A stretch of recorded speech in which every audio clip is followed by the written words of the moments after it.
چپس دوتا بتین چند دست قیمت از اینا؟ 10 درپا به چه قیمت گفتین؟ یکم ارزان بگیم کسو بگیرم 20 کلش کلش 20 روپا میتون برای 30 روپا برو 30 روپا کلش او بیادر قیمت هست قیمت چی یک پیرمازی از رسای که با بگو خب دروغ نمیگی نه دروغ نمیگم نه اگه مزه نداد پس میتون برای خودتان پخته میکنی؟ نه کی پخته از میکنی؟ جای نو رفتم پخته میکنم گرم است یا نه؟ تو بگی یک نه این یخ هست او بیادر تو چی میگی یک پیره بخواه بوده خب برای چند بتون؟ چه میگم 40 روپا ایره دوستایم برات کمک کردن؟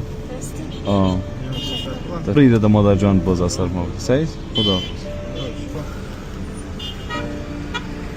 بشاد کردن خب از احتیس گلتست خوشحال هست یا نه؟ خوشحال نه